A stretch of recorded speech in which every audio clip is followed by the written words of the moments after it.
بسم اللہ الرحمن الرحیم۔ اللہ تعالیٰ نے سورہ نور میں نکاح کرنے والوں کے تعلق سے فرمایا، اگر وہ فقیر ہوں تو اللہ انہیں غنی کر دے گا اپنے فضل کے سبب، اور اللہ وسعت والا علم والا ہے۔ تنگ دستی دور ہونے اور فراغ دستی حاصل ہونے کا ذریعہ۔ اس ترجمے کے تعلق سے پتہ چلتا ہے کہ نکاح کی برکت سے تنگ دستی دور ہو جاتی ہے اور فراغ دستی حاصل ہوتی ہے۔ کثیر احادیث میں بھی اس چیز کو بیان کیا گیا ہے۔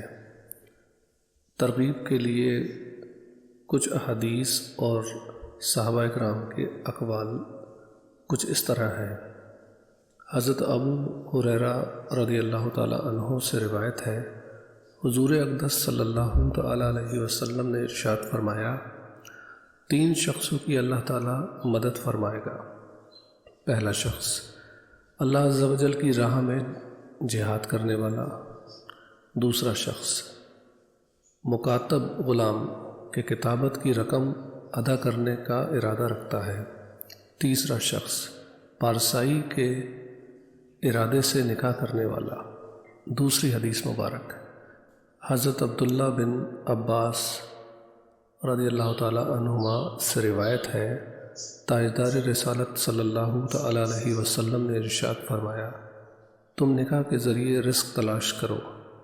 تیسری حدیث مبارک نبی کریم صلی اللہ تعالیٰ علیہ وسلم نے ارشاد فرمایا، تم عورتوں سے نکاح کرو کیونکہ وہ تمہارے پاس اللہ تعالیٰ کی طرف سے رزق اور مال لائیں گی۔ چوتھی حدیث مبارک کچھ اس طرح ہے، حضرت جابر بن عبداللہ رضی اللہ تعالیٰ عنہ فرماتے ہیں کہ ایک شخص نے بارگاہ رسالت صلی اللہ تعالیٰ علیہ وسلم میں حاضر ہو کر اپنی تنگ دستی کی شکایت کی، تو آپ صلی اللہ تعالیٰ علیہ وسلم نے نکاح کرنے کا حکم ارشاد فرمایا۔ حضرت ابو بکر صدیق رضی اللہ تعالیٰ عنہ نے فرمایا، اللہ عز و جل نے جو تمہیں نکاح کا حکم فرمایا تم اس کی اطاعت کرو، اس نے جو غنی کرنے کا وعدہ کیا ہے پورا فرمائے گا۔ اللہ تعالیٰ نے فرمایا، اگر وہ فقیر ہوں گے تو اللہ عز و جل انہیں اپنے فضل سے غنی کر دے گا۔ حضرت عمر بن خطاب رضی اللہ تعالیٰ عنہ فرماتے ہیں، مجھے اس شخص پر تعجب ہوتا ہے جو نکاح کے بغیر غنی ہونے کی کوشش کر رہا ہے، حالانکہ اللہ تعالیٰ نے ارشاد فرمایا اگر وہ فقیر ہوں گے تو اللہ عز و جل انہیں اپنے فضل سے غنی کر دے گا۔ نکاح کی استطاعت نہ رکھنے والوں سے متعلق 2 شرعی مسائل۔ یہاں نکاح کی استطاعت نہ رکھنے والوں کے بارے میں 2 شرعی مسائل ملاحظہ ہوں۔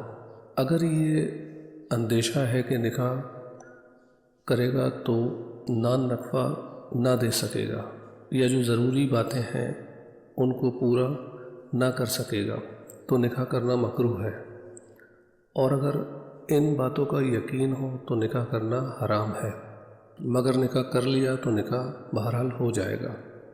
دوسری بات یہ ہے، جو لوگ کسی وجہ سے نکاح کی استطاعت نہیں رکھتے تو انہیں چاہیے کہ کثرت سے روزے رکھیں، جیسا کہ حضرت عبداللہ بن مسعود رضی اللہ تعالیٰ عنہ سے روایت ہے، رسول اللہ صلی اللہ تعالیٰ علیہ وسلم نے ارشاد فرمایا، اے جوانوں، تم میں جو کوئی نکاح کی استطاعت رکھتا ہے وہ نکاح کرے، کہ یہ اجنبی عورت کی طرف نظر کرنے سے نکاح کو روکنے والا ہے اور شرمگاہ کی حفاظت کرنے والا ہے، اور جس میں نکاح کی استطاعت نہیں وہ روزے رکھے، کہ روزہ شہوت کو توڑنے والا ہے۔